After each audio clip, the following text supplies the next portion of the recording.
beneath the vaulted domes of the Celestra throne world, where light bent in slow arcs and alien silk banners curled like serpents in the low gravity, the Galactic King basked in spectacle. His throne, built of fused comet glass and crusted jewels the size of ox hearts, towered above the hush of thousands. His eyes, narrow and metallic, scanned the assembly with disdainful ease. Before him stood 3 human children, small, unarmed, unflinching.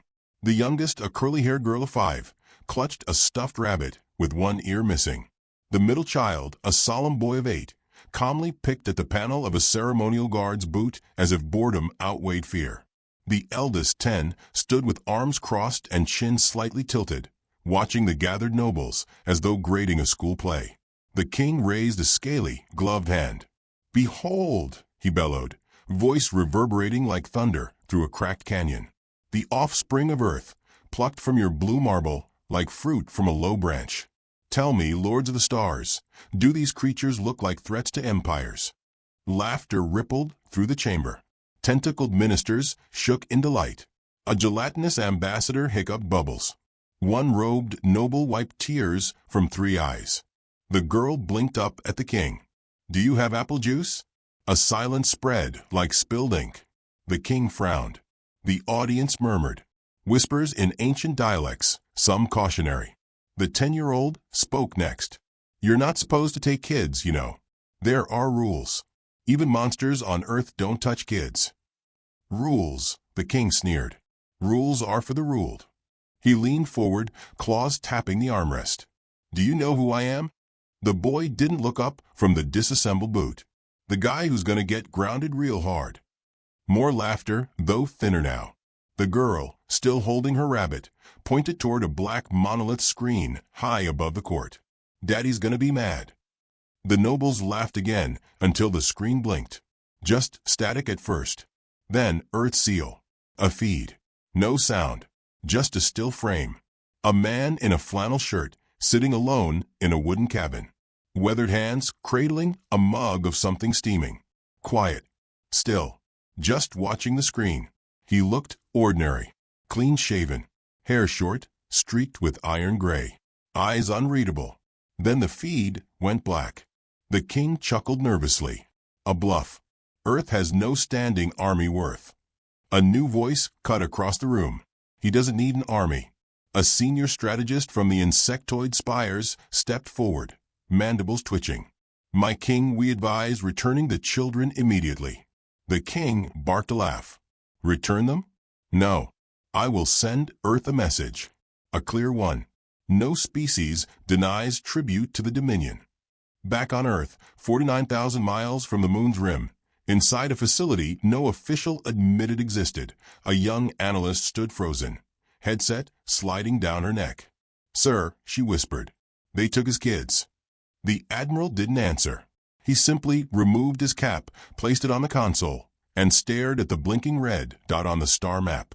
"What do we do?" she asked, voice cracking. "Nothing," said the admiral. "We prepare for him." In a cabin older than the last war, where the floorboards knew every step by name, Elias Wren moved like a ghost across hardwood and shadow. The fire was low, casting long fingers of amber across the log walls. On the mantel, above a rusted fireplace, hung 3 photos. One showed his kids at a summer fair. One showed his wife, smiling in sunlight. The third was blank. It had always been blank. He moved the chair aside. A wooden trapdoor groaned open. Dust rose. Below, a steel vault hissed. Inside, a matte black suit folded with reverence, a coiled rope of memory metal, a compact railgun shaped like a prayer, and a small steel ring hung from a dog tag chain. 4 alien skulls, neatly etched, circled its band. Elias took it all in silence. Then he whispered, "Not again." He dressed slowly, ritualistically. Each piece felt heavier than memory. The suit bonded to his body like ink to paper. At last, he stood at the mirror. Not a soldier, not a spy, a father. Hours later, far above the asteroid belts of Lycoris Prime, a scout ship drifted near the outer patrol line of the King's flagship. Inside, a lizard-like communications officer scratched nervously at his translator node. "There's something on the radar." "What kind of something?" asked the command overseer. The officer's voice trembled. "There's a man." On the hull. Laughter. Then silence. Then urgency. "What?" I said. "There's a human breathing on the hull." Images flickered to life. Outside, standing on the dorsal arch of the flagship, in the vacuum of space, was Elias Wren, arms folded, watching. Someone dropped their datapad. Alarms rang. Ship-wide lockdowns activated. Emergency protocols screamed into action. The king was alerted. He waved it off. "Let him come." Elias did not knock. He walked into the main corridor, magnetic boots biting into the polished floors. A passing guard opened fire. Elias ducked, rolled, disarmed him in 2 breaths. No kill, just a stun. He never killed unless he had to. But every move screamed a promise. "I can. And I will." He passed a mural showing the king conquering dozens of worlds. Elias paused, scratched an X over Earth's name, moved on. The children were housed in the royal nursery, guarded by 12 elite warriors. Inside, the youngest was napping. The middle one was playing with a stolen plasma rod. The eldest watched the ceiling and waited. "I hear footsteps," she said. The middle one grinned. Right on time. Elias opened the door. The guards turned. They didn't get to finish their turn. It took 28 seconds. The youngest stirred awake. "Daddy." Elias knelt. "Hey, sweetheart." She smiled sleepily. "Did you bring snacks?" "I brought something better." He stood, eyes already darkening. From his pocket, he took out a remote and clicked once. Throughout the ship, lights went red. Broadcasts scrambled. Power grids fractured. In the king's court, the nobles rose alarmed. The king stood too. "What is this?" The throne room doors groaned. Smoke hissed through the cracks. From within the gray came the sound of a man walking. Not rushing, just walking. Elias stepped through, visor pulled back, gaze sharp as a scalpel. The air itself seemed to withdraw from him. "You made a mistake," he said. The king rose, drawing his staff, glowing with centuries of harvested energy. "I will kill you where you stand." Elias tilted his head. "No," he said. "You'll apologize. Then you'll give them back. Or I'll bury this empire in your own throne." The king laughed, then lunged. Elias didn't move. Instead, the throne beneath the king exploded from beneath. A precision mine, silent, set hours ago. The king crashed backward, stunned. Elias didn't gloat. He walked forward. "You don't take children," he said. The nobles watched in stunned silence as Elias stood before their king, expression unreadable, suit barely scratched. The king coughed, rose to one elbow. "Who are you?" Elias looked down. He whispered, "A father." And every noble in that chamber remembered suddenly and terribly that humans had once gone to war over less than a child. Behind Elias, the hallway filled with the sound of 3 small footsteps. His children stood behind him, unarmed. But no one moved. Because one man, calm, deadly, and unyielding, stood between the galaxy's greatest power and its greatest lesson. Never touch what belongs to Earth. The girl tugged Elias's hand. "Daddy, do we get to go home now?" He didn't answer. Not yet. Because something else was coming. And Elias Wren could feel it breathing. From somewhere deep in the ship, alarms began again. Only this time, they weren't for Elias. They were for something worse. Something older. And it wasn't human. On the 12th orbit around the throne world, a metallic dread settled over the command bridge of the Imperialis Eternal, the crown jewel of the Galactic King's fleet. It wasn't fear, not exactly. Not yet. But something colder. The kind of hush that settles before a thunderstorm you can't see, but feel in your teeth. Technician Raul, a young amphibian officer with slick skin and 2 flickering hearts, stared at his monitor with unblinking eyes. Static. Then motion. Then a silhouette that didn't match any ship profile in the system. He leaned forward, adjusted his translator node, and muttered, "Sir, there's a human breathing on the hull." The room paused. Admiral Zoth turned slowly, tentacles flexing. "Repeat that." "There's a human, standing, on the outer hull of this ship, without a suit, Sir. Murmurs ignited like sparks. One officer choked on his nutrient paste. Another instinctively checked his pulse. Zoth floated toward the screen, regal and skeptical. You must be mistaken. The hull is vacuum-sealed. Temperatures at -200. No oxygen. No protection. Rahl just pointed. On the feed, a man stood on the dorsal ridge of the ship. Arms folded. Hair unmoved by the void. Eyes focused directly into the camera as if he could see the watcher. He's smiling, Rahl whispered. Zotha's voice dropped. That's not a human. That's a message. The room stilled. Elias Wren stepped forward, heel by heel. Slow. Calculated. One boot fall per heartbeat. Not rushing. Not hiding. A notification pinged. Internal systems breached. Zoth hissed. How?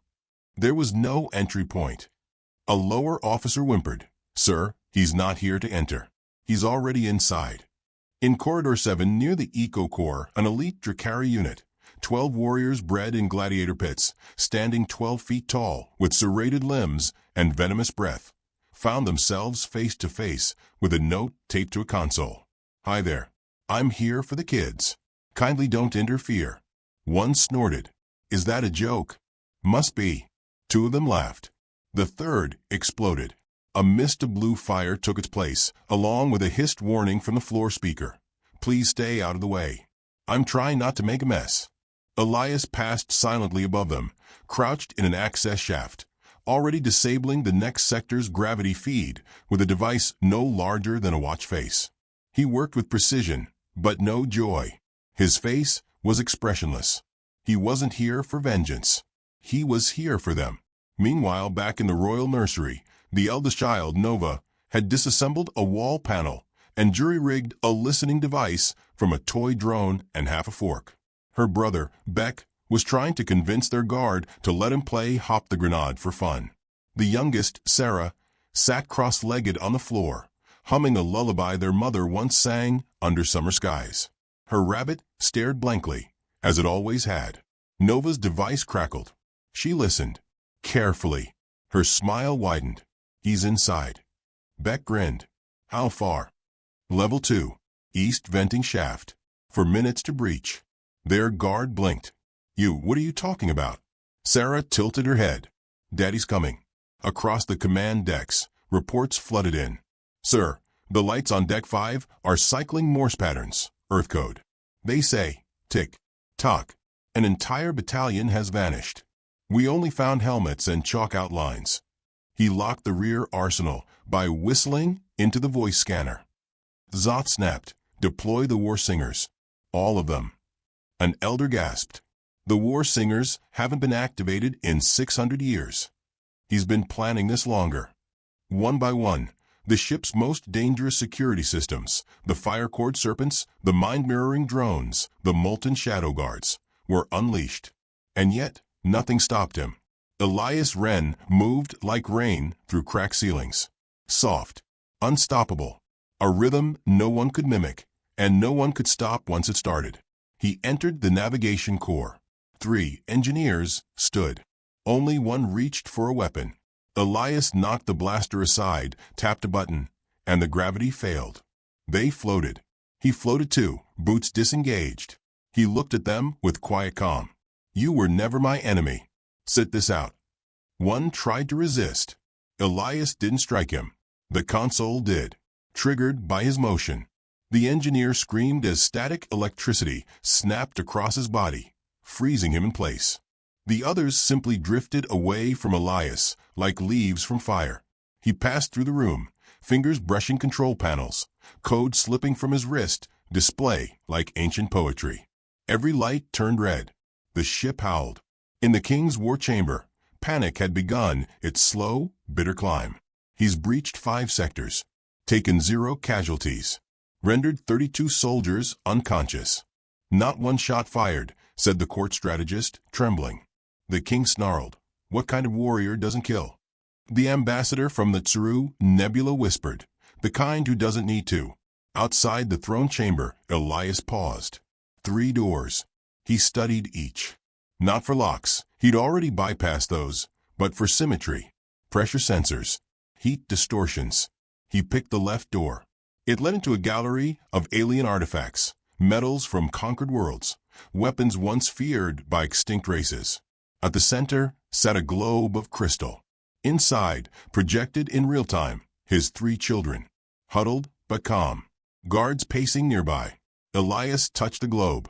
"Stay warm, stars," he murmured. And then he moved.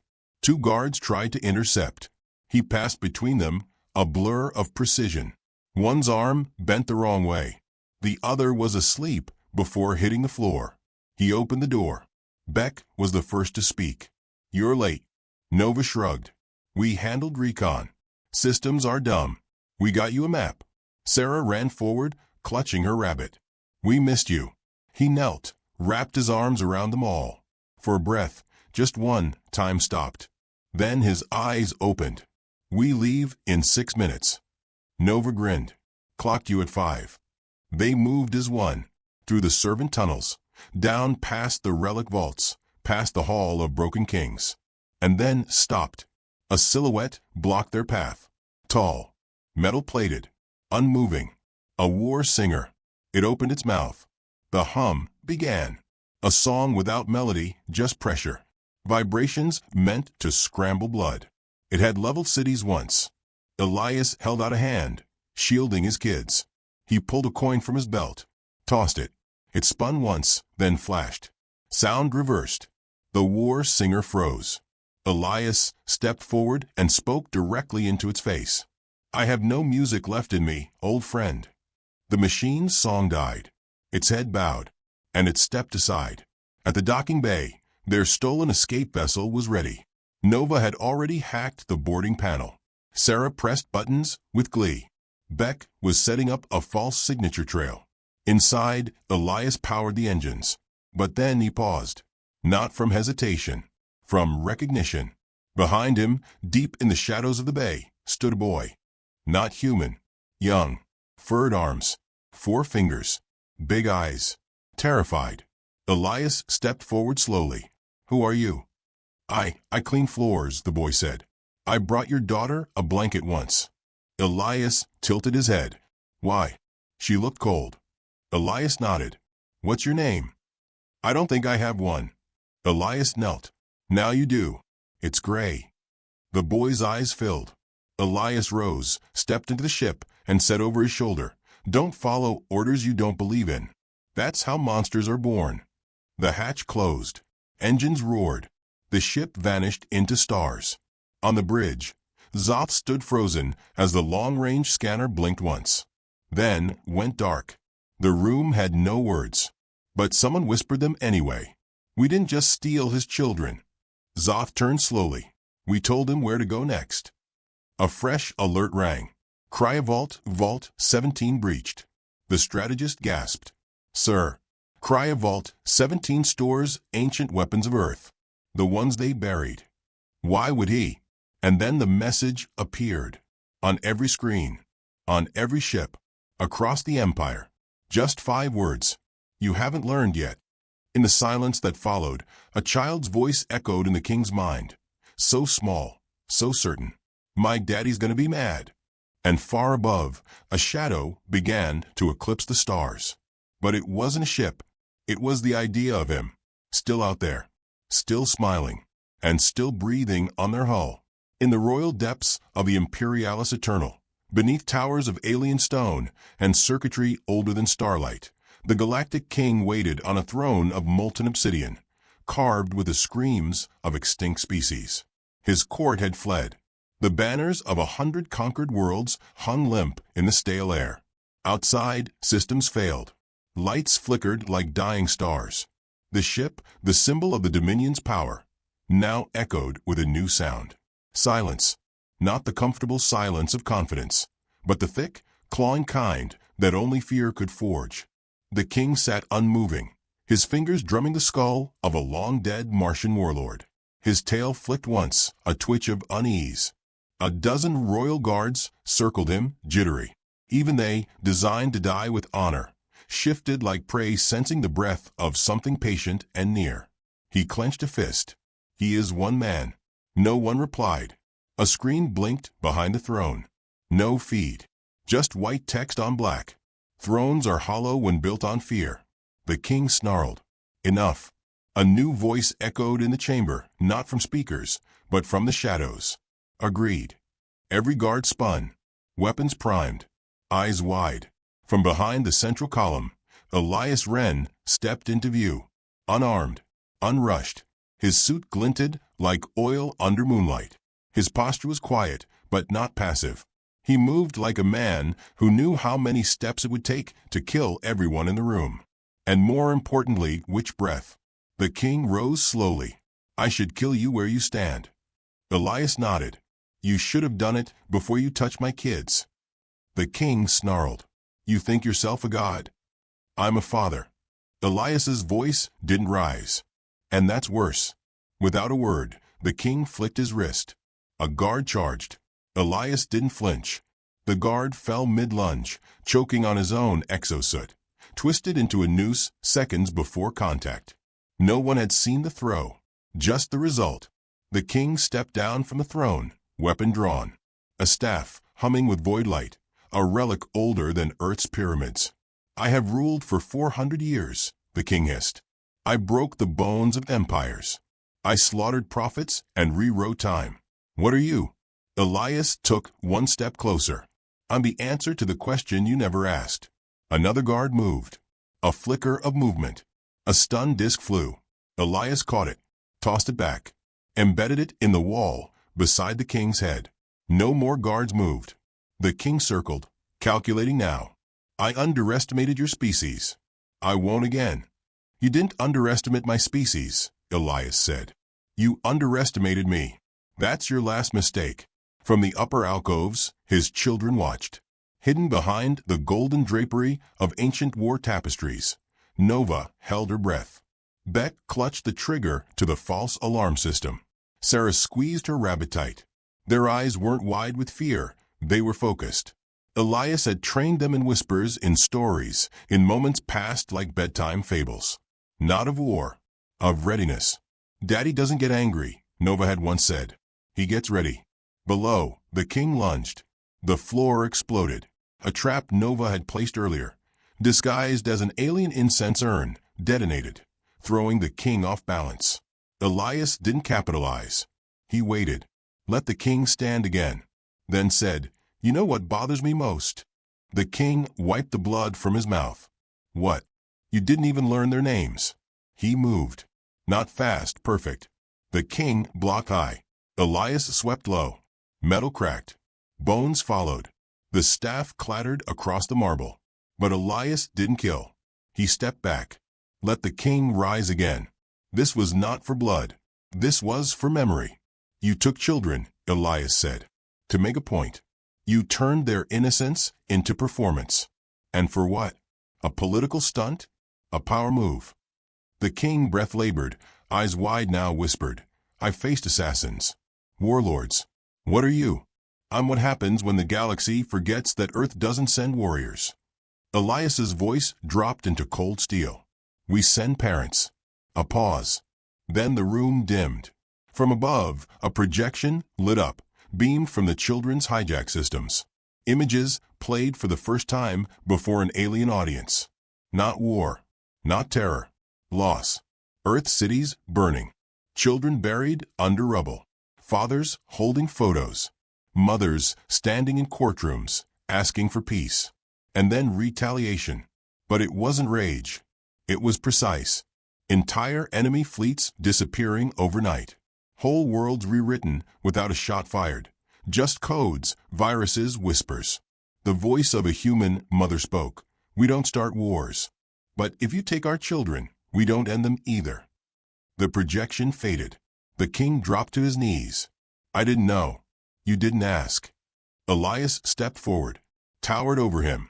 Your empire ends today not because I wanted it, but because you took what was mine.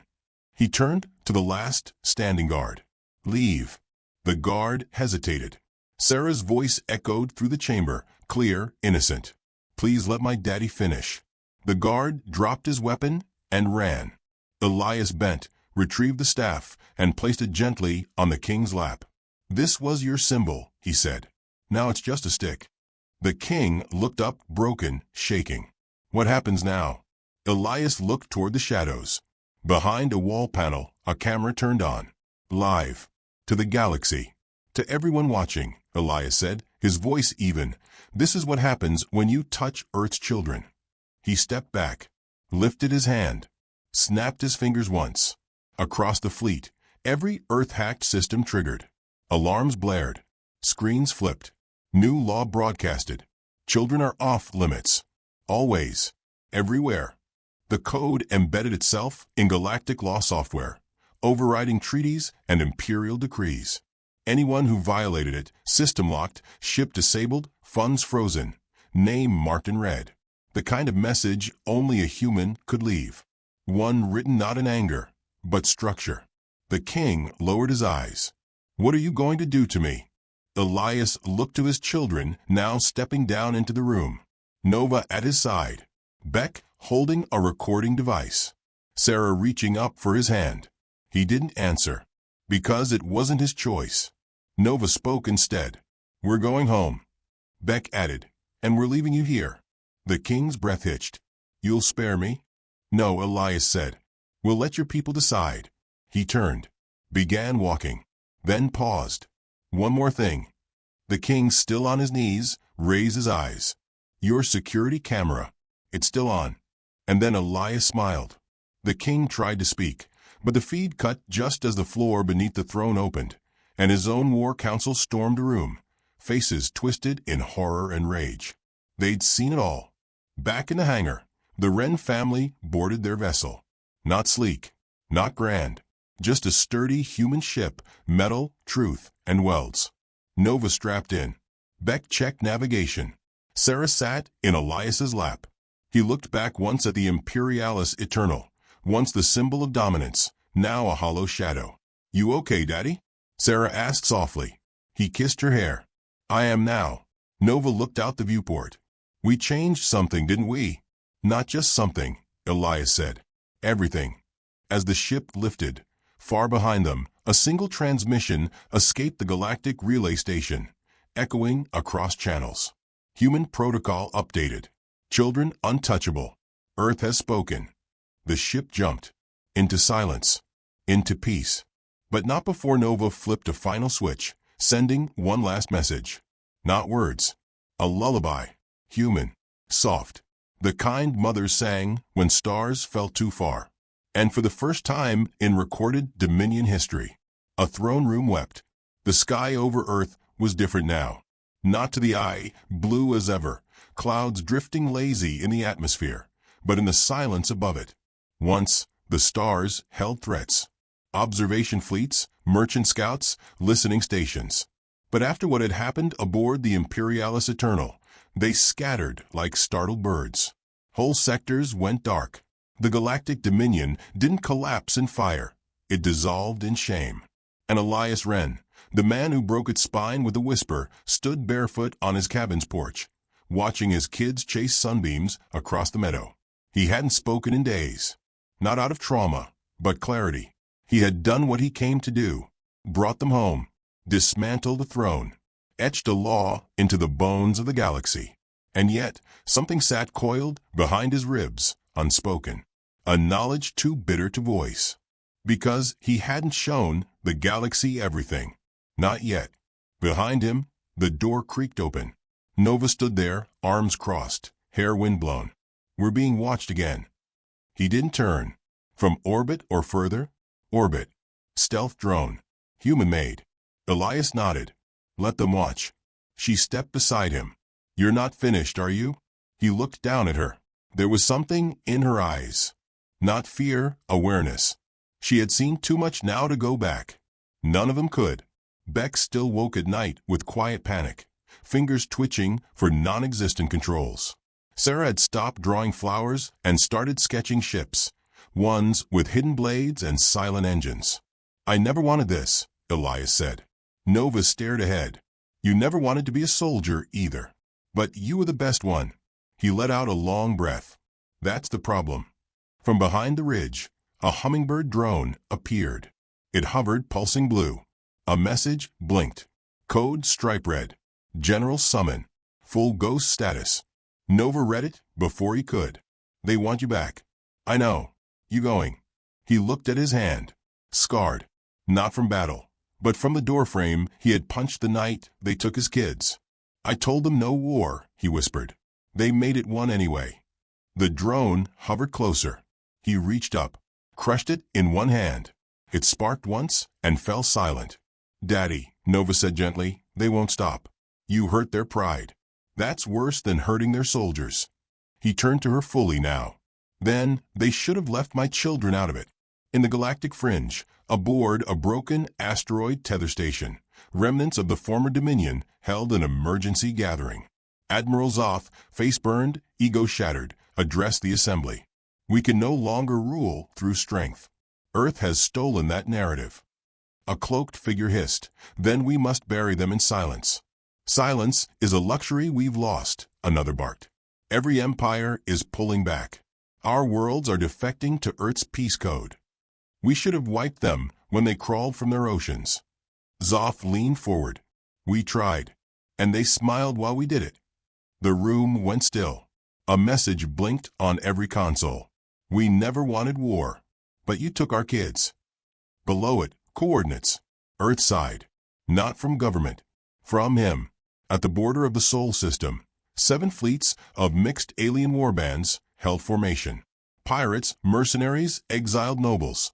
Those who did not bow to Earth's declaration. They had orders. Test Earth's bluff.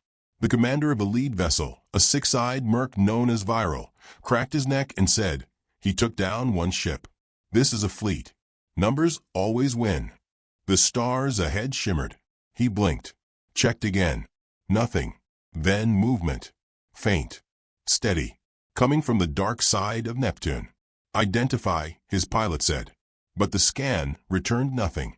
Then the stars blinked out behind it. A shape too large to comprehend. One ship. Not marked. Not Earth-made. But human. Built in silence, outside every treaty, by those who lived in shadows.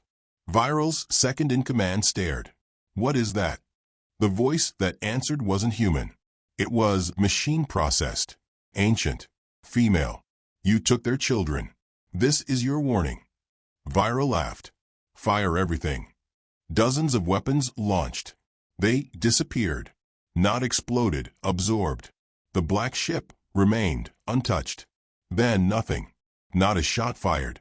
Just a soft, whisper-like pulse. And all 7 fleets shut down. Every screen. Every engine. Every light. Silent. Dark. Dead. Not destroyed. Erased. One word blinked on the wreckage's remnant memory core. Mercy. Earth's leaders sat around a long wooden table. Not a war room, but a farmhouse repurposed for truth. Elias entered wearing his flannel again. No suit. No armor. Just presence. The president stood. You didn't ask permission. No, Elias replied. You gave them a final warning. They needed one. What if they don't listen? Elias looked at them, one by one. These were not warriors. Not killers. They were bureaucrats in good shoes.